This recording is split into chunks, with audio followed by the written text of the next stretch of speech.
The thermometer outside William Thornton's cabin read negative 42 degrees, and ice was forming on the interior walls. A quarter-mile away, inside a limestone cave that the entire settlement had mocked for 8 months, Matthias Keller sat in his shirt sleeves reading by firelight, the temperature a steady 60 degrees. Before we go further, let us know in the comments where you're watching from, and if stories of frontier ingenuity speak to you, hit that subscribe button. Tomorrow's tale is even more unbelievable. The winter of 1854 came to the Dakota Territory with a cruelty that old-timers would talk about for decades. Matthias Keller had experienced 6 winters on the frontier, and he thought he understood cold. He had learned to bank fires properly, to chink gaps in log walls with moss and clay, to store enough firewood to last from November through March. He had built his cabin the way everyone else built cabins: notched logs stacked horizontally, mud packed between gaps, a bark-covered roof, a stone fireplace in one corner. The structure had sheltered his family adequately through previous winters, but 1854 was different. The cold arrived in early December, and it didn't relent. Temperatures dropped to negative 20 degrees and stayed there for weeks. Then they dropped further. By January, morning readings showed negative 35, negative 40. Matthias burned wood constantly. The fireplace consumed log after log, yet the cabin remained brutally cold. His wife Anna wrapped their 6-year-old son Hans in every blanket they owned. The boy slept near the fireplace, but even there his breath created frost clouds in the air. Matthias could see his mistakes now, could see them with terrible clarity as he fought to keep his family alive. The gaps between logs that he thought he had chinked adequately were allowing cold air to pour in. The corners where logs notched together had settled over the years, creating openings he couldn't see but could feel. The single-layer log walls provided minimal insulation. Heat from the fireplace rose straight up and escaped through the roof. The door, made from rough-cut planks, had shrunk in the dry cold, creating a gap along the bottom that let in a constant stream of frigid air. Cold radiated through the logs themselves, as if the wood were transmitting the outside temperature directly into the living space. By mid-January, they had burned through 2/3 of their winter wood supply. Matthias began burning furniture. The table went first, then the chairs, then the bed frame. They slept on the floor near the fireplace, huddled together under every piece of fabric they owned. Anna developed a cough that wouldn't stop. Hans complained that his feet hurt, the first sign of frostbite that Matthias tried desperately to reverse by warming the boy's feet against his own chest. On January 23rd, the temperature dropped to negative 46 degrees. Anna died. That night, her lungs finally giving out from breathing air so cold it burned. Hans died 2 days later. Matthias held his son and felt the small body grow cold, felt the life leave, and something inside him broke that had nothing to do with grief. It was rage. Rage at his own inadequacy, at the cabin that had failed to protect them, at building methods that everyone accepted as adequate but were fundamentally insufficient. He had followed every rule of frontier construction. He had built exactly the way his neighbors built, the way his father had taught him, the way every settler built, and his family had frozen to death inside 4 walls and a roof that were supposed to keep them safe. The cabin had failed. Traditional construction had failed, and Matthias, sitting alone in that death-cold space with 2 bodies that needed burying, made a decision that would seem insane to everyone who knew him. He would never trust a wooden cabin again. Spring arrived late in 1855. Snow melted slowly, revealing a landscape that looked exhausted from winter's assault. Matthias buried Anna and Hans on a hillside overlooking the settlement, marking their graves with wooden crosses he carved during the numb weeks after their deaths. Other settlers attended the burial, offering condolences that felt hollow. They had lost no one. Their families had survived, cold and miserable perhaps, but alive. Matthias returned to his cabin and couldn't enter. The space where his family had died felt contaminated by failure. He slept outside under canvas for 2 weeks, even as temperatures remained near freezing. Neighbors thought grief had broken his mind. Pastor Heinrich Vogel visited, speaking about God's will and the importance of acceptance. Matthias listened politely and said nothing. The pastor's cabin had also been brutally cold that winter. His theology offered no practical solutions. What began as grief transformed into something else: obsession. Matthias started walking through the settlement, studying every cabin with an intensity that made people uncomfortable. He examined corner joints, noting how logs had settled and separated. He pressed his hand against walls, feeling cold radiate through wood that was supposed to insulate. He measured gaps with his fingers, finding openings that appeared small, but created pathways for heat to escape. He talked to every family about their winter experience. William Thornton, whose cabin was considered one of the best built in the settlement, admitted they had burned every piece of furniture and nearly run out of firewood by February. The Garrett family had rotated who slept closest to the fire because there wasn't enough warmth for everyone simultaneously. Old Tom Bridgewater, a former silver miner from Germany, mentioned that even in negative temperatures, mine tunnels maintained relatively constant temperatures. That comment stopped Matthias. He asked Tom to repeat it. Tom explained that once you descended, below a certain depth, mines stayed the same temperature year-round, cool in summer, warm in winter. The earth itself regulated temperature. Rock held heat and released it slowly. Matthias had worked briefly in coal mines before coming west. He remembered the phenomenon but had never considered its implications for shelter. He began researching everything he could find about underground structures. The settlement had few books, but the territorial surveyor had a volume on geology that mentioned limestone's properties: high thermal mass, good heat retention, stable temperature regulation. Matthias borrowed the book and read it until he could recite passages from memory. A pattern emerged in his thinking. Wooden cabins failed because wood was a poor thermal mass. It heated quickly and cooled quickly. Logs transmitted outside temperatures inward. Gaps were inevitable as wood dried and settled. Even perfect construction created a shell that fought a losing battle against extreme cold, but rock, solid rock connected to the earth, maintained stable temperatures regardless of surface conditions. Rock absorbed heat slowly and released it over hours. Rock didn't shrink or crack or create gaps. The idea forming in Matthias's mind was radical. He needed shelter that wasn't just built from the earth's materials, but was integrated with the earth itself. Matthias spent April working odd jobs in the settlement, earning enough money to buy tools and supplies he couldn't make himself.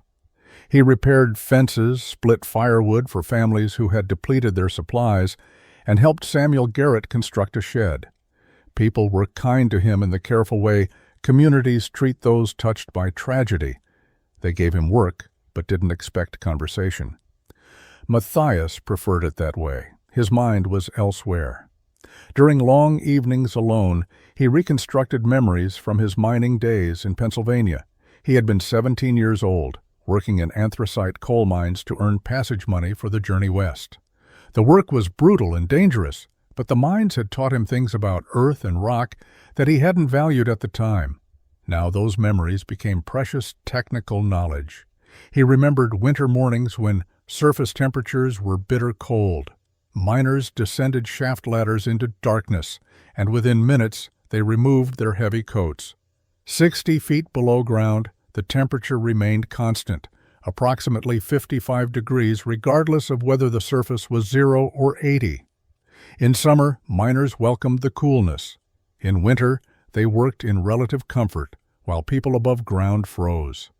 The deeper shafts maintained even more stable temperatures. At 100 feet, seasonal variation disappeared entirely. The rock surrounding the tunnels absorbed and retained heat from the Earth's core, creating an environment that human structures above ground could never achieve. Matthias remembered asking an older miner why they didn't just live underground. The miner had laughed and said men weren't moles, that God made daylight for a reason. But what if that miner was wrong? What if the answer to frontier survival wasn't building better wooden boxes, but integrating shelter with the geological stability that already existed? Matthias wasn't thinking about living in darkness. He was thinking about using rock as one wall, or two walls, or an entire back section of a structure. Let the stone do what wood couldn't: hold temperature, resist wind, eliminate the gaps and cracks that killed his family. He remembered other details: rock faces that wept moisture when temperature changed, ventilation challenges in enclosed spaces, the way smoke behaved in tunnels versus open air. These weren't trivial problems, but they were solvable problems. Moisture could be managed with proper drainage and air circulation. Ventilation could be engineered using natural fissures or constructed chimneys. Every challenge had a solution if you understood the principles involved. Tom Bridgewater confirmed Matthias's thinking when they talked in early May. Tom had worked silver mines in Germany for 12 years before immigrating. He understood rock better than anyone in the settlement. When Matthias described his idea, building a cabin partially into or against a rock formation, Tom nodded slowly. The physics were sound. Limestone particularly had excellent thermal mass properties. The challenge would be finding the right geological formation and engineering the integration properly. Tom warned him about something else. The settlement would think he was insane. Frontier culture valued independence and self-sufficiency, but it also valued conformity to proven methods. Building into rock would seem primitive, backwards, something Indians or animals did. Matthias would face mockery. Matthias accepted that reality. Mockery hadn't killed his family. Cold had. In mid-May, Matthias began scouting terrain beyond the settlement. He wasn't looking for timber or water or good farmland. He was looking for rock, specifically limestone formations with natural overhangs or alcoves that could be integrated into shelter design. The Dakota Territory was primarily grassland, but geological surveys indicated limestone deposits existed in scattered locations where ancient seas had left sedimentary layers. He rode northeast for 2 days, following a creek that cut through gradually rising terrain. On the third day, he found what he needed. A limestone bluff rose 30 feet above the prairie, its face weathered into horizontal layers. Near the base, erosion had created a natural alcove, not quite a cave, but a definite recess where the overhang extended 12 feet beyond the vertical rock face. The space underneath was approximately 15 feet wide and 10 feet deep, protected from direct precipitation and wind. Matthias dismounted and approached slowly, as if the formation might disappear if he moved too quickly.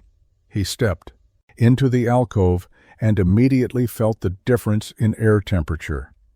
Outside, the May afternoon was warm, nearly 70 degrees. Inside the alcove, the air was noticeably cooler, perhaps 60 degrees. He pressed his palm against the rock face.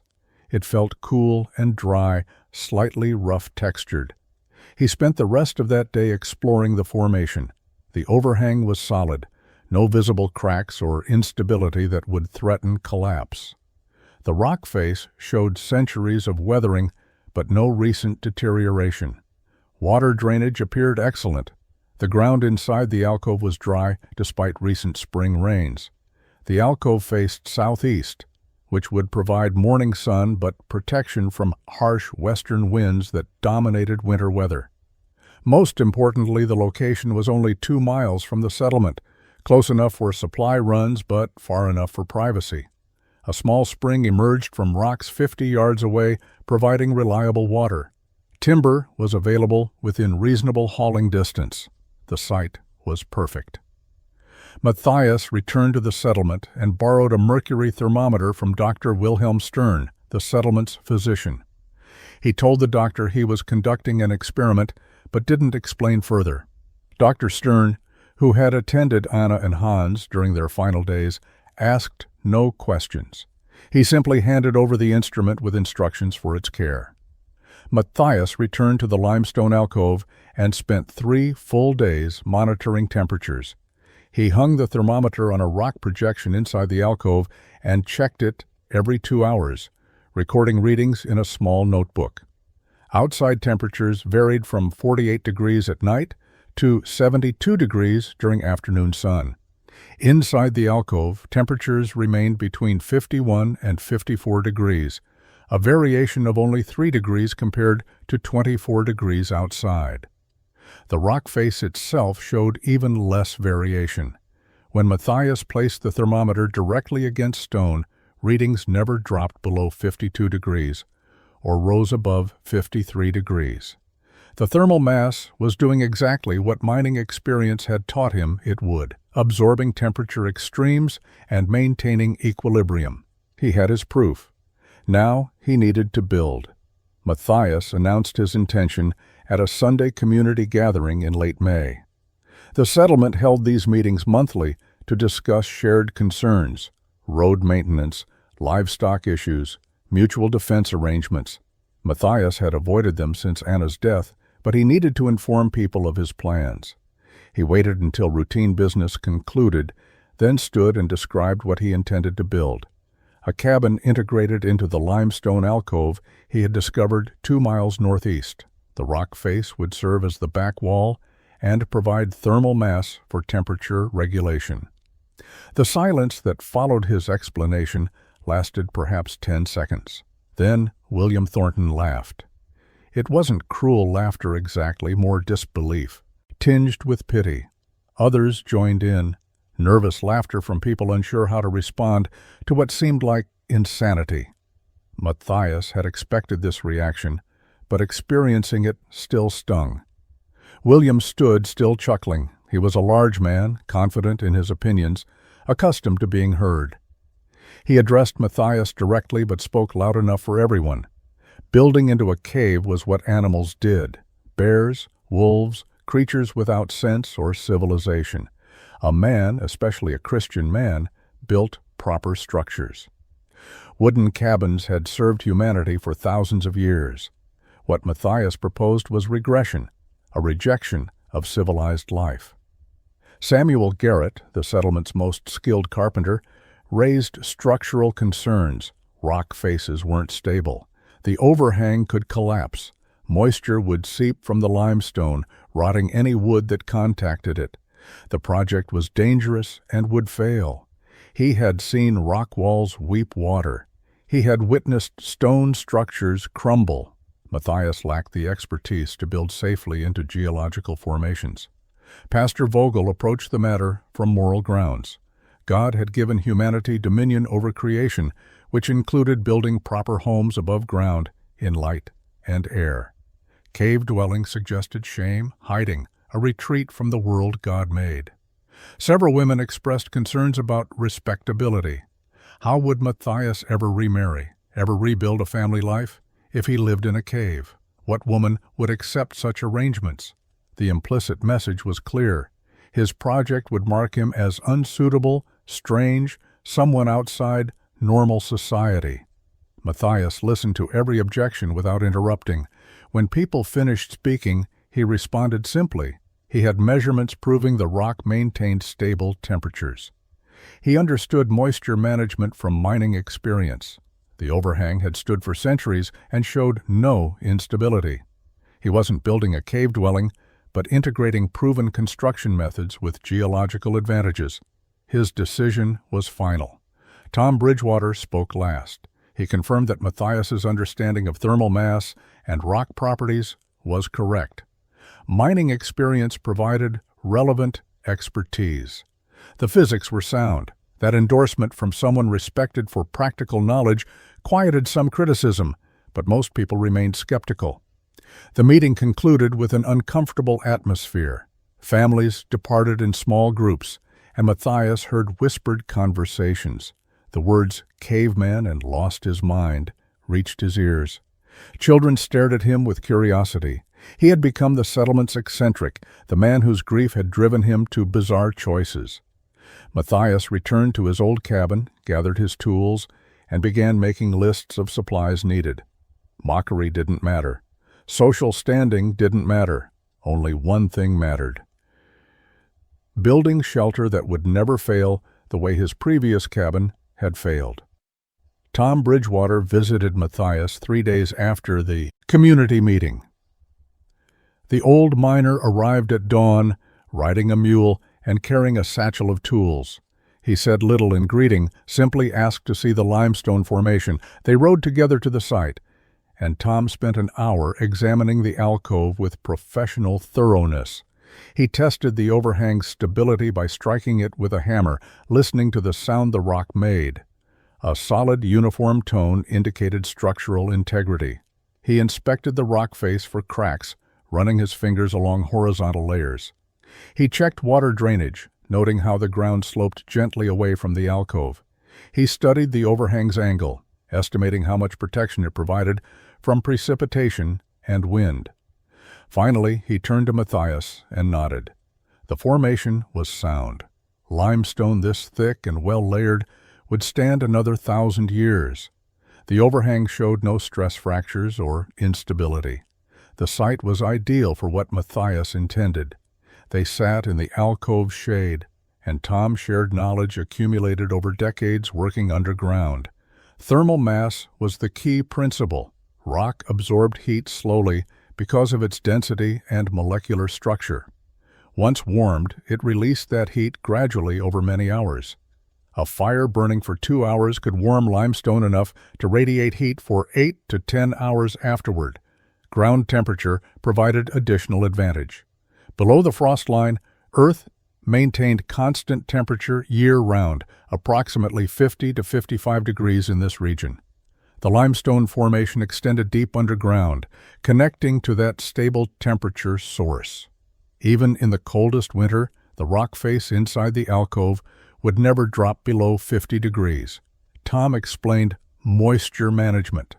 Limestone could weep water when temperature differentials created condensation.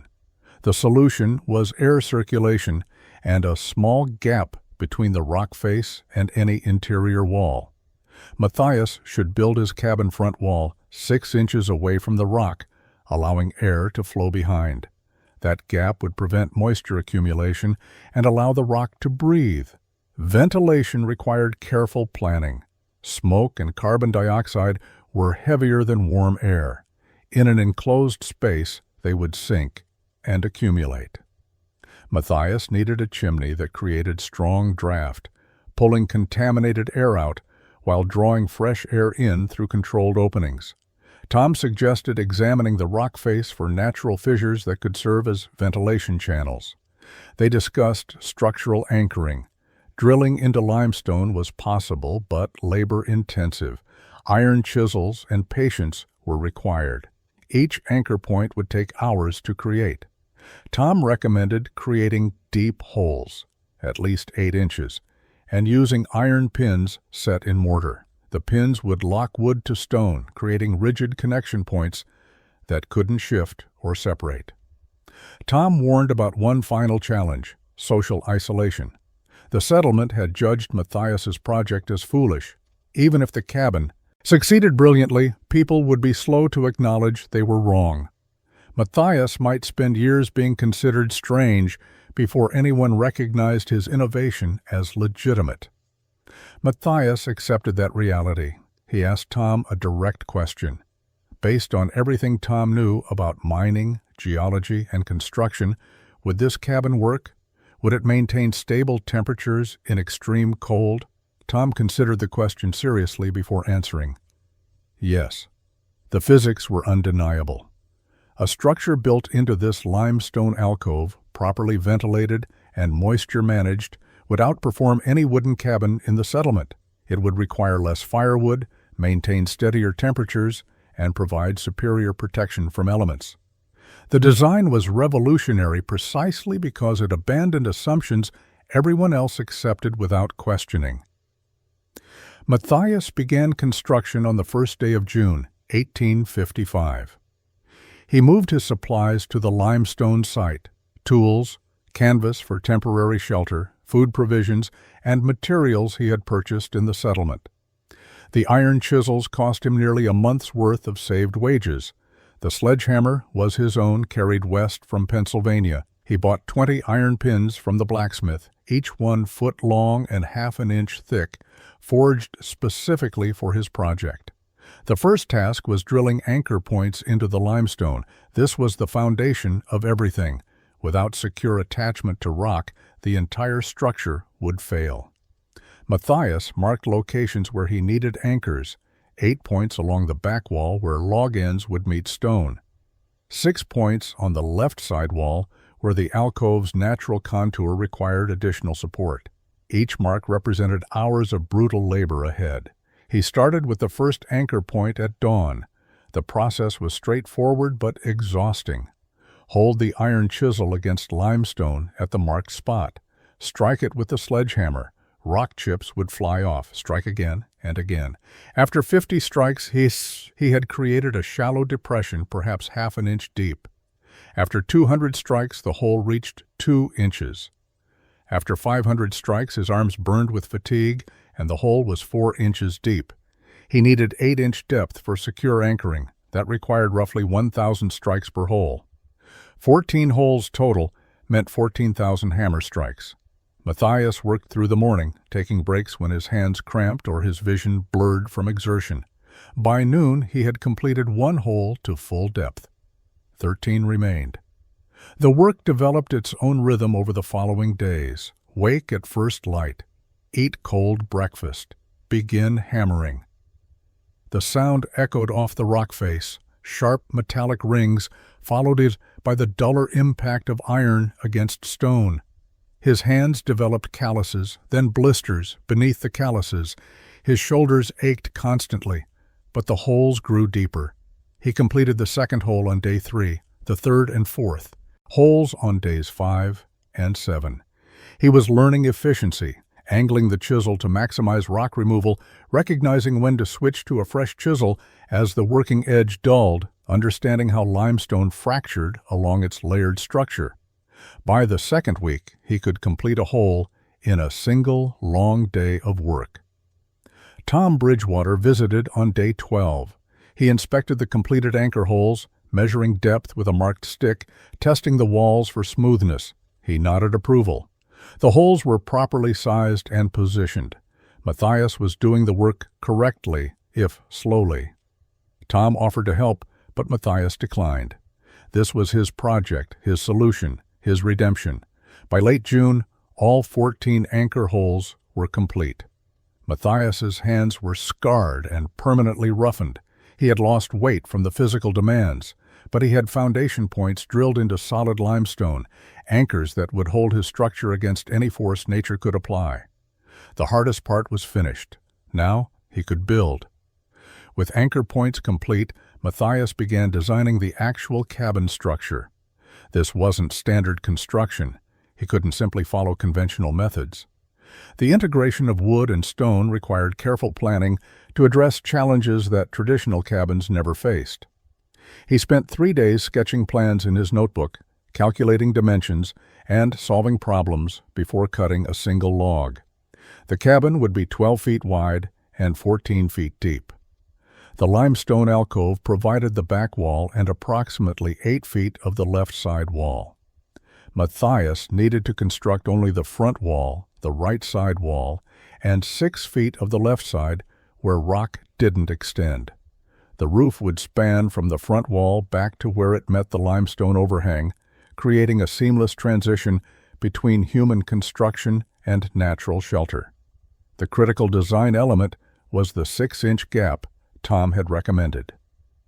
Matthias planned to build his log walls 6 inches away from the rock face wherever they ran parallel to stone. This created an air channel that would prevent moisture accumulation and allow the limestone to radiate heat into the living space without direct wood-to-rock contact. The gap required careful engineering. He needed to anchor logs to stone while maintaining separation. His solution used the iron pins as standoff anchors. Each pin would be set in mortar inside the drilled holes, extending 6 inches out from the rock face. Log ends would be notched to accept the pins, creating secure attachment while maintaining the necessary gap. Cross-bracing between the freestanding walls and the pinned sections would provide additional stability. Ventilation presented the next challenge. Matthias discovered a natural fissure in the limestone that extended upward through the overhang. It was narrow, only 4 inches wide.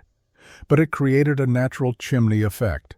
He could build his fireplace against the rock face directly below. This fissure allowing smoke to vent through the natural channel. This eliminated the need to construct a separate chimney and took advantage of the excellent draft that geological formations naturally created. The door would face southeast, positioned to capture morning sun. This orientation would allow sunlight to penetrate deep into the cabin during winter months when the sun's angle was low. The warmth from direct sunlight would be absorbed by the limestone back wall, adding to the thermal mass effect. In summer, when the sun rose higher, the overhang would shade the entrance, preventing excessive heat buildup. For the window, Matthias planned a single opening in the front wall, positioned high enough to prevent direct drafts, but low enough to provide useful light. He would use real glass if he could afford it, or oiled canvas stretched over a frame if necessary. The window would have interior shutters, thick wood panels that could seal the opening completely during extreme cold. The roof design required the most careful thought. It needed to transition from the constructed front section back to where it met the limestone overhang. Matthias planned a gentle slope using poles laid across from front wall to rock, covered with split planks, then bark, then sod. The multiple layers would provide insulation and waterproofing. Where the roof met the overhang, he would create a slight overlap, allowing any water running down the rock face to pass over the roof rather than seeping beneath it. Matthias began cutting logs in early July. He worked alone, felling pine trees he had selected for straightness and uniform diameter. Each tree required an hour to drop, limb, and section into 12-foot lengths. He needed approximately 30 logs for the walls he was building. The front wall would be 8 logs high, the right side wall 8 logs high, and the partial left wall required fewer because the rock provided much of that side. He dragged logs to the site using a horse he borrowed from Tom Bridgewater. The old miner asked no payment, simply told Matthias to return the animal when construction finished. It was a quiet kindness that Matthias appreciated more than elaborate assistance would have been. He worked without needing to explain himself or justify his methods. Log preparation consumed 2 weeks. Each log needed debarking to prevent insect damage and rot. Matthias used a draw knife, stripping bark in long, curling sheets that he piled outside the alcove. The exposed wood beneath was pale and smooth, smelling of pine resin. He shaped the log ends that would contact the iron pins, cutting notches that would slip over the protruding anchors. This work required precision. Notches too large would create gaps. Too small would prevent proper seating. He mixed mortar using clay from the creek bank, sand, and lime he purchased from the settlement. The mixture had to be thick enough to hold the iron pins securely, but not so thick it cracked as it dried. He filled each drilled hole halfway with mortar, pressed an iron pin into place, then added more mortar around it. The pins needed 3 days to set before he could attach logs. While the mortar cured, Matthias prepared the foundation for his freestanding walls. He dug a shallow trench and filled it with rocks, creating a level base. This would prevent the logs from sitting directly on earth, where moisture would cause rot. The foundation was simple but essential. Even a structure partially supported by solid rock needed proper base support where it stood free. The first wall log went up on July 23rd. Matthias lifted the prepared log, aligned the notches with the protruding iron pins, and slid it into place. The fit was tight. He had to tap the log with a mallet to seat it fully, but when it's positioned, the log was absolutely secure. He could push on it with his full strength and it didn't budge. The pin and notch system was working exactly as designed. He built slowly, adding 1 or 2 logs per day. Each log required careful fitting, and he chinked gaps with the clay mixture as he went. The walls rose gradually, 2 feet high by early August, 4 feet by mid-August. The structure began taking recognizable shape. From a distance, someone watching would see a strange hybrid, wooden walls emerging from solid rock as if the stone were giving birth to a cabin. By mid-August, the cabin's basic structure was visible enough that curious settlers began riding out to see Matthias's progress. They came in small groups, William Thornton and Samuel Garrett one afternoon, several families with children on a Sunday, Pastor Vogel with 2 church elders on a Thursday morning. They maintained polite distance, observing from 30 yards away, speaking in voices that carried clearly to where Matthias worked. The comments followed predictable patterns, observations about how strange the structure looked, half emerging from rock like something unnatural. Questions about whether the overhang might collapse during heavy snow. Speculation about dampness, darkness, and the inevitable failure of such an unconventional design. The tone was rarely overtly cruel, but the underlying message was consistent. Matthias was wasting time and effort on a foolish project. William Thornton began calling it the cave in settlement conversations. The name spread quickly, always spoken with slight emphasis that made it clear the term was mocking rather than descriptive. Children picked up the phrase from their parents. Within weeks, settlement kids were daring each other to approach the crazy caveman's house and run away before being seen. Matthias heard himself discussed in the settlement's general store when he came to purchase nails. 2 women he didn't know well were talking near the fabric section, unaware he had entered. One mentioned poor Matthias Keller, who had lost his family and now his reason. The other agreed it was tragic how grief could break a man's mind. They spoke with genuine sympathy, which somehow made it worse than outright mockery. They pitied him. Samuel Garrett made his opinion known more directly. He stopped by the construction site in late August, ostensibly to see the progress, but actually to deliver a professional assessment. He examined the log-to-rock connections, the 6-inch gap behind the walls, the ventilation design, using the natural fissure. His conclusion was delivered with the certainty of an expert. The structure would fail. Moisture would accumulate in the gap and rot the logs from behind. The rock would weep water constantly. The natural chimney wouldn't draw properly. The whole thing would be uninhabitable within a year.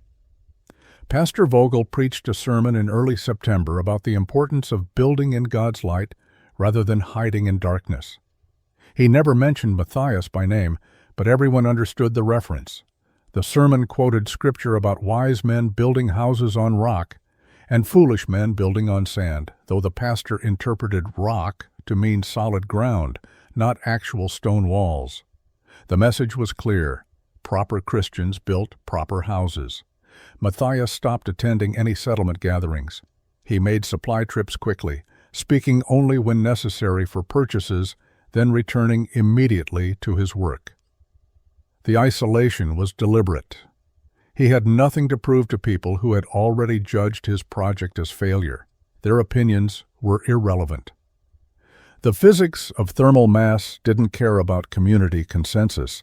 He worked through late summer, and the cabin took its final form, a small structure embraced by limestone, strange and solitary, exactly as he intended it to be. On September 28th, Matthias completed the last essential construction element, the door. He had built it from thick pine planks joined with wooden dowels and reinforced with iron brackets purchased from the blacksmith. The door was heavy, solid, designed to seal tightly against the frame he had fitted into the front wall. Interior hinges made of leather and iron allowed it to swing smoothly. A wooden bar on the inside provided security. With the door hung and the window shutters installed, the cabin was weatherproof. The roof had been completed 2 weeks earlier, split planks over poles, covered with overlapping birch bark, then a layer of sod that was already sprouting grass. The interior was rough but functional. Matthias had built a sleeping platform against the right wall, a small table, and shelves for supplies. The fireplace sat against the limestone back wall, positioned directly below the natural fissure that served as chimney. He chose late September for the first fire because Evening temperatures had dropped enough to make heating necessary, but weren't so cold that a failed experiment would be dangerous. He wanted to test the system under moderate conditions before winter arrived. If problems existed, he needed time to solve them. At dusk, Matthias arranged kindling in the fireplace: dry pine needles, small twigs, strips of birch bark. He struck his flint and steel, nursed the spark into flame, and added progressively larger pieces of wood. Within 15 minutes, he had a modest fire burning steadily. Smoke rose through the natural chimney fissure exactly as he had hoped. The draft was excellent. No smoke backed up into the cabin. He sat on his sleeping platform and monitored temperature using Dr. Stern's thermometer, which he had borrowed again. Outside temperature as the sun set was 48 degrees. Inside the cabin with the fire burning, temperature rose quickly. 55 degrees after 20 minutes, 60 degrees after 40 minutes, 65 degrees after an hour. The air felt comfortable, warm, without being stifling. But the real test was the limestone. Matthias pressed his palm against the rock face near the fireplace. After 30 minutes of fire, the stone felt warm to touch. After an hour, it was distinctly hot. The thermal mass was absorbing heat exactly as Tom Bridgewater had explained it would. The rock was storing energy that it would release slowly over many hours.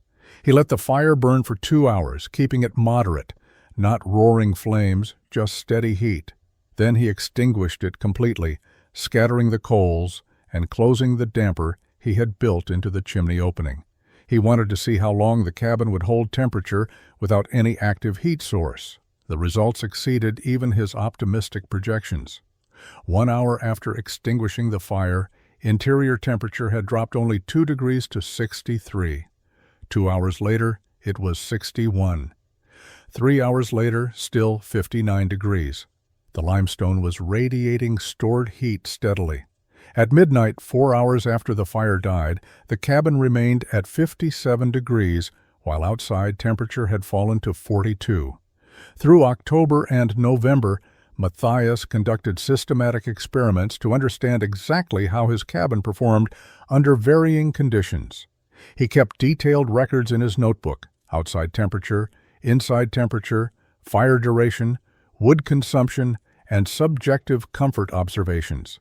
The data accumulated into an undeniable pattern. His hybrid structure outperformed traditional construction by enormous margins.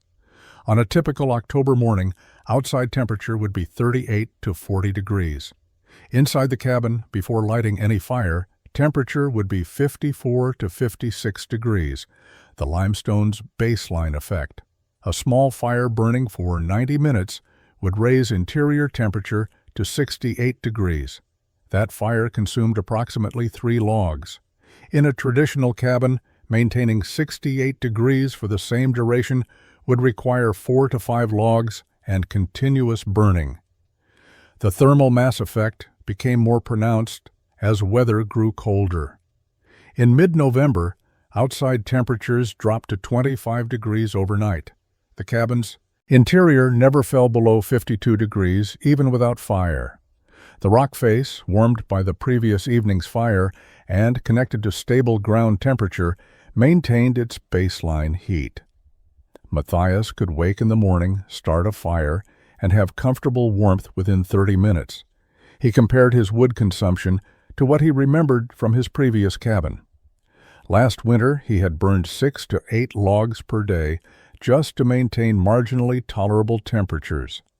In his cave-integrated cabin, he burned 4 logs per day and maintained genuinely comfortable conditions.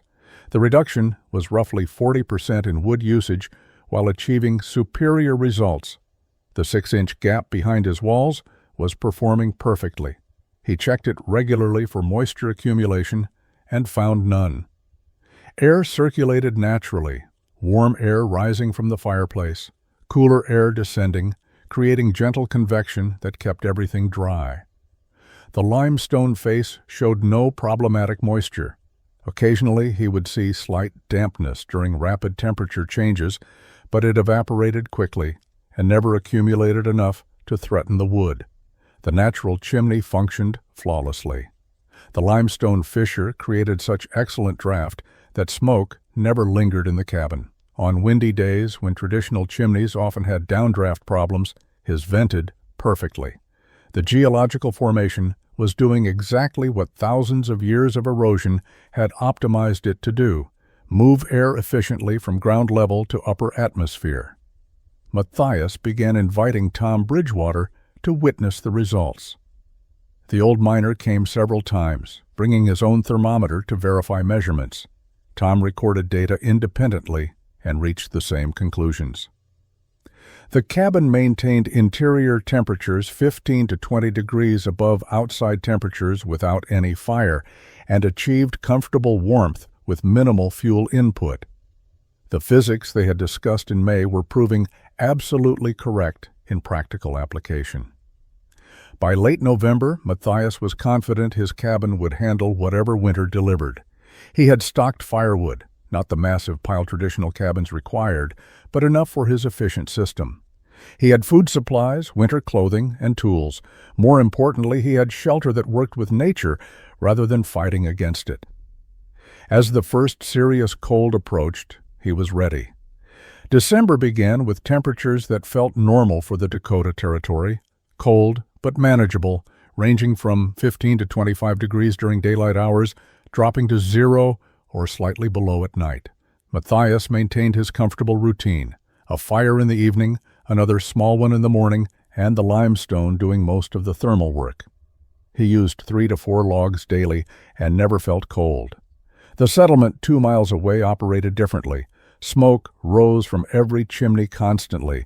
Families burned wood from dawn until late night, fighting to maintain tolerable temperatures. Matthias occasionally saw people hauling wood on sleds, restocking depleted supplies. He recognized the pattern from his own previous winters: the constant anxiety about whether supplies would last until spring. On December 18th, the weather changed. A front moved in from the northwest, bringing the kind of cold that had killed Anna and Hans. Temperature dropped 20 degrees overnight. By morning of the 19th, it was -15. By afternoon, -22. By the following dawn, -30. The cold settled in and stayed, an oppressive presence that made breathing painful and exposed skin dangerous. Matthias watched his thermometer readings with scientific interest rather than fear. Outside, -30 degrees. Inside his cabin without fire, 53 degrees. He lit his morning fire, burned 4 logs over 2 hours, and interior temperature reached 67 degrees. He extinguished the fire and went about his day, reading, repairing equipment, preparing food. By evening, temperature had dropped to 58. He lit another fire, warmed the space back to 66, and slept comfortably under 2 blankets. His wood consumption remained unchanged despite the extreme cold. 4 logs per day. The limestone was performing exactly as thermal mass physics predicted, absorbing heat from his fires and radiating it steadily regardless of how cold the outside air became. The rock didn't care about -30. Its mass and ground connection maintained baseline warmth that required only modest supplementation. The cold intensified through the week. -35 on December 21st, -40 on December 24th. Matthias celebrated Christmas alone in his 65-degree cabin, eating venison stew and reading by firelight. He thought briefly about attending settlement Christmas services, but decided against it. Walking 2 miles in -40 cold seemed unnecessarily dangerous. January brought no relief. The temperature stayed below 0 continuously. Most days saw -20 to -30. Several nights dropped to -45. This was the coldest sustained period anyone in the settlement could remember. Old-timers compared it to the winter of 1836, the year the Mississippi River froze solid enough to drive wagons across. At the settlement, the crisis was building. Families were burning through winter wood supplies at catastrophic rates. The Garrett family had exhausted their main pile by January 10th and started burning fence rails. William Thornton was cutting into reserves he had intended to last through February. Several families had already burned furniture, tables, chairs, anything combustible. Children were sleeping in coats and mittens. Frostbite injuries became common. Matthias remained comfortable in his cave-integrated cabin, using the same 4 logs daily, unaware that his innovation was about to become a refuge for desperate neighbors. By late January, the settlement was facing genuine survival crisis. 3 consecutive weeks of temperatures below -20 had depleted wood supplies that were supposed to last until April. Families had planned for cold winter, but not for this, sustained Arctic conditions that made every cabin a barely functional shelter consuming fuel at unsustainable rates. The Garrett family situation became critical first. Samuel had cut and stacked 8 cords of wood the previous autumn, confident it was sufficient. By January 20th, 6 cords were gone. His calculations showed the remaining supply would last perhaps 3 more weeks if the cold continued. After that, they would have nothing to burn except structural elements of their own cabin. His wife Sarah suggested moving the family in with another household to consolidate heating, but every family faced similar shortages. William Thornton, who had mocked Matthias most vocally, was faring slightly better only because his cabin was newer and better built. But even he was burning 5 times his expected fuel consumption. His woodpile, which should have lasted through March, would be exhausted by early February. He spent every daylight hour cutting additional wood, hauling dead trees from increasingly distant locations, desperately trying to stay ahead of consumption. Ice formed on interior walls in most cabins. Families would wake to find their water buckets frozen solid despite being kept near fireplaces. Condensation from breathing froze on cabin walls overnight, creating layers of frost that didn't melt even with fires burning.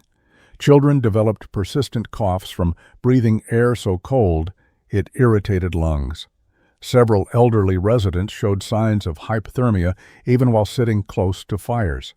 Pastor Vogel's elderly mother, who lived with him and his family, became seriously ill. The 82-year-old woman couldn't maintain body heat, despite being wrapped in every blanket the household owned and positioned directly beside the fireplace. Her hands and feet were constantly numb. She stopped eating, lacking energy to chew. The pastor was terrified she wouldn't survive another week of this cold. Food preservation ironically became easier. Anything left outside froze solid within minutes. But cooking became problematic. Fires needed to be maintained constantly just for heating, leaving little fuel for cooking. Families ate cold meals or barely warmed food, conserving every piece of wood for temperature maintenance rather than food preparation. The settlement's social structure began showing strain. Families who had surplus wood were approached by those running short. Some shared generously. Others refused, protecting their own reserves. Arguments erupted over borrowed tools not returned, over previous debts, over old grievances suddenly made pressing by life-threatening circumstances. Crisis revealed both the best and worst of frontier community dynamics. Children stopped playing outside. The cold was too dangerous for the unsupervised activity that normally occupied them. Confined indoors in frigid cabins, they became irritable and restless. Parents, exhausted from constant wood hauling and fire maintenance, had little patience. Households that normally functioned well became pressure vessels of stress and fear. Through all this, occasional travelers passing through brought news. The cold extended across the entire Northern Territory. It wasn't localized weather, but a regional phenomenon. No relief was coming soon. Everyone simply had to endure until the cold broke, however long that took. For the settlement, that meant confronting the reality that some might not survive. February 4th began with temperature at -38 degrees. By noon, it had dropped further to -40. By evening, -42. This was the coldest reading anyone had recorded. The Thornton household was burning their last stored wood. William had been cutting fresh logs daily, but frozen green wood provided minimal heat. Their cabin, despite being well built, couldn't maintain tolerable temperature. Margaret Thornton sat near the fireplace, wrapped in blankets, shivering uncontrollably. Their 3 children huddled together on the sleeping platform, breath visible in the air despite the fire burning 5 feet away. William kept adding wood, but the cold seemed to pour through the walls faster than flames could generate warmth. Ice covered the interior walls in crystalline sheets. Around 9 in the evening, Margaret told William she couldn't feel her fingers or toes. He rubbed her hands vigorously, trying to restore circulation, but they remained white and numb. She was showing signs of serious hypothermia, confusion, slurred speech, extreme fatigue. William made a decision that pride would have prevented weeks earlier. He told Margaret to put on every piece of clothing she owned. They were going to Matthias Keller's cabin. The walk was brutally dangerous, 2 miles in -42 degrees through snow, in darkness. William half-carried his wife, who could barely walk. Each breath burned their lungs. Exposed skin on their faces went numb within minutes. William oriented by the limestone bluff's silhouette against the stars. Heading toward the geological formation everyone had mocked. They reached Matthias's cabin near 11 at night. William pounded on the door, too cold to care about courtesy or appropriate visiting hours. Matthias opened immediately, and warm air spilled out. Actual warmth, not the marginal heat of a struggling cabin, but genuine, comfortable temperature. Margaret nearly collapsed crossing the threshold. Matthias asked no questions. He helped Margaret to the sleeping platform closest to the fireplace, piled blankets over her, and gave her warm broth he had simmering. William stood near the fire, stunned by the temperature difference. He had expected the cave cabin to be slightly warmer than his own. He hadn't expected this. 63 degrees, comfortable enough to remove his coat, a temperature his cabin couldn't achieve, even burning wood continuously. Margaret's shivering gradually subsided. Color returned to her hands and face. After 30 minutes, she could speak normally. After an hour, she was asking for food. The hypothermia was reversing rapidly in the stable warmth. William watched his wife recover and felt something complex: gratitude, embarrassment, and the uncomfortable realization that he had been catastrophically wrong about Matthias's project. Matthias offered his sleeping platform. He would sleep on the floor. William protested weakly, but Matthias insisted. Margaret needed rest and warmth. They could return home in the morning when daylight made travel safer. William accepted, and they settled in for the night. The cabin remained comfortable without additional fire. The limestone radiated stored heat steadily. By morning, outside temperature was still -37, but inside Matthias's cave-integrated cabin, it was 56 degrees before he lit the morning fire. Word of Margaret Thornton's recovery spread through the settlement within hours. William returned home after dawn, and by afternoon, Samuel Garrett appeared at Matthias's door. His youngest daughter, Clara, was showing signs of frostbite on her toes. Could he bring her to stay in the warm cabin for a few hours? Matthias agreed immediately. Clara arrived with her father that evening. The 8-year-old girl sat near Matthias's fireplace, and within 2 hours, sensation returned to her feet.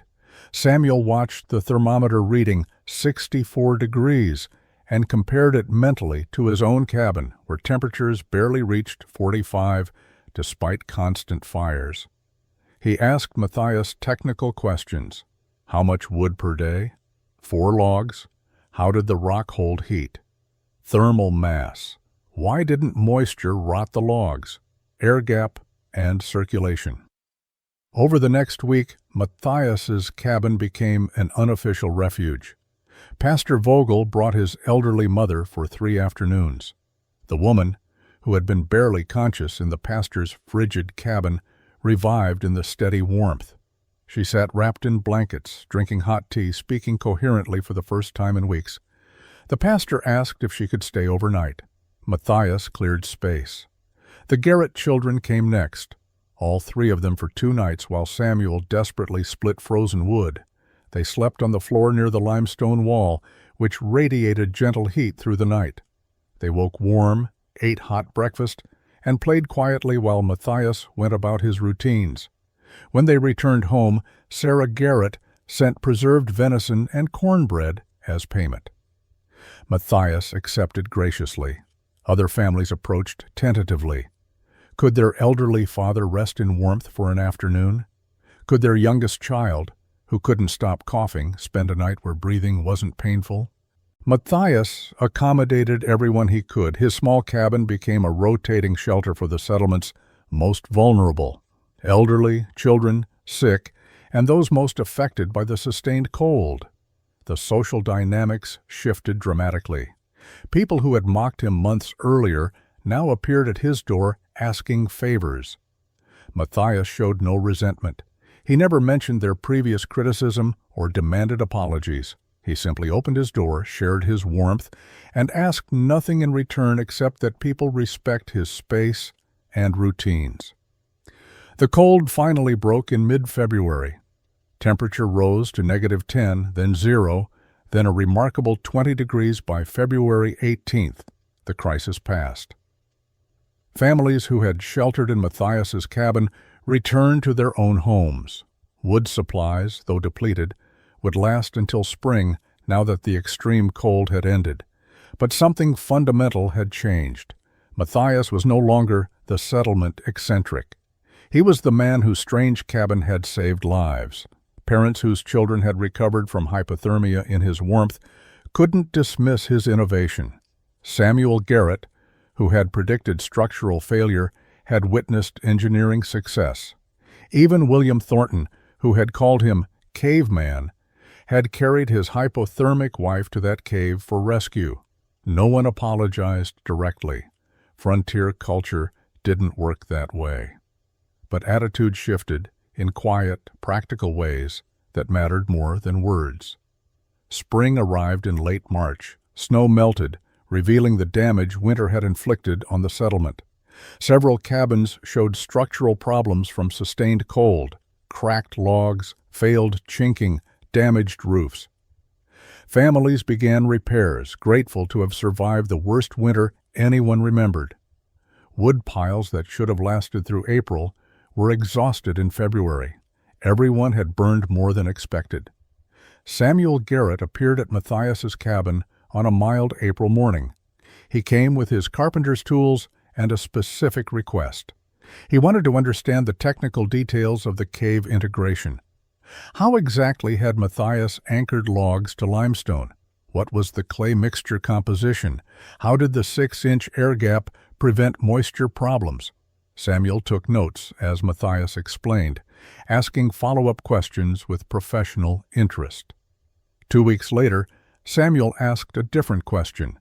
Did Matthias know of other limestone formations in the region suitable for similar construction? Samuel had a brother planning to homestead next year. The brother was interested in building intelligently rather than traditionally. Matthias described 3 locations he had scouted: rock outcrops with natural alcoves that could be integrated into cabin designs. William Thornton's approach was more indirect. He stopped by in early May, ostensibly to return a tool he had borrowed before winter. The conversation stayed surface level for 15 minutes: weather, spring planting plans, general settlement news.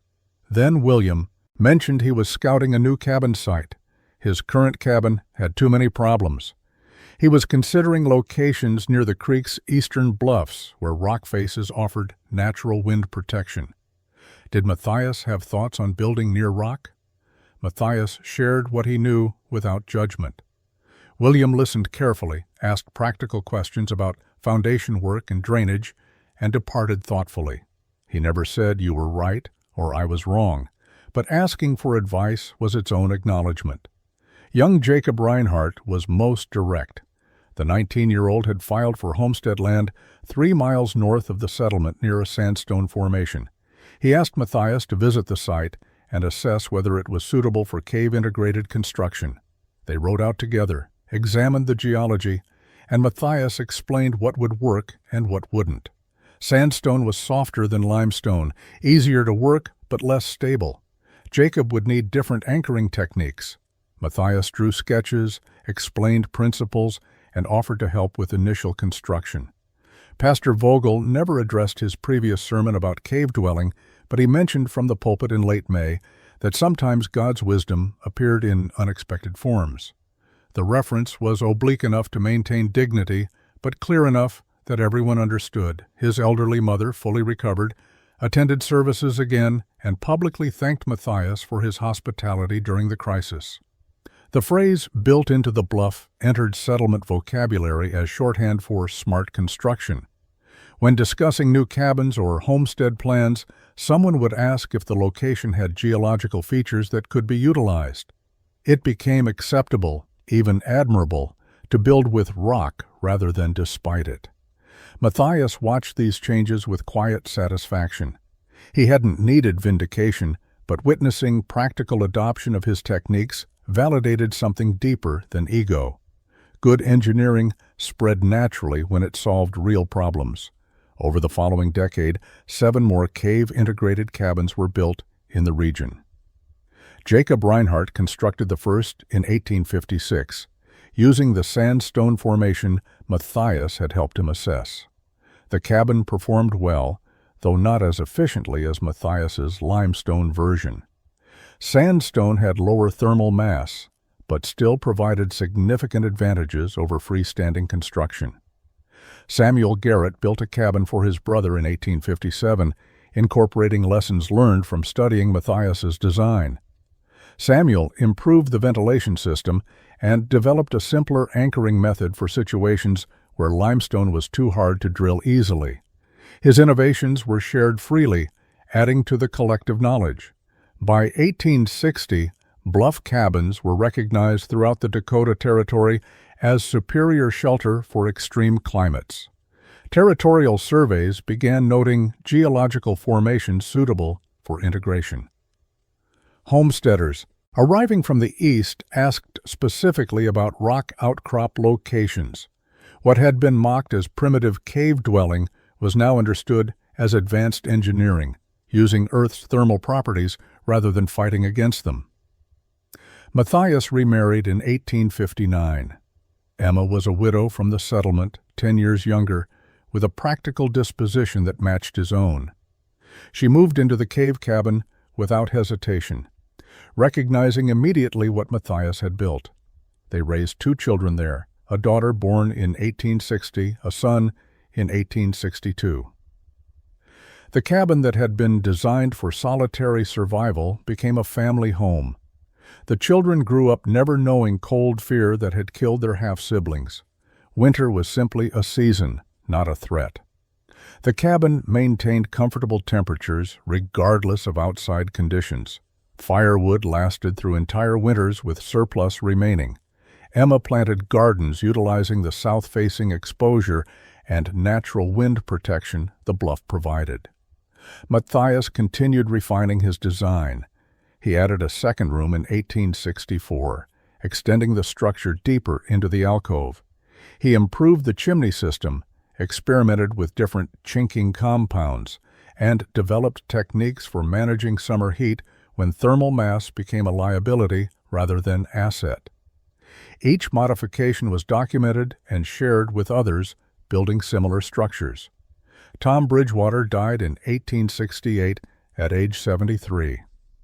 His funeral was the first time Matthias had entered the settlement church in years. He gave a brief eulogy remembering the old miner who had validated his physics and encouraged his unconventional thinking. Tom's knowledge had made everything possible. The cold winter of 1873 tested the region again, not as severe as 1854, but still brutal. Bluff cabins sailed through easily while traditional structures struggled. The contrast was now so obvious that the settlement collectively acknowledged what individual families had accepted years earlier. Matthias Keller had been right. Matthias died in 1886 at age 64, his health finally failing after a lifetime of hard frontier living. He was buried on the hillside above his cabin, near where Anna and Hans had been laid to rest 31 years earlier. Emma and their children continued living in the cabin. The structure required no major repairs. The limestone was as solid as ever, the logs still sound, the integration as stable as the day it was completed.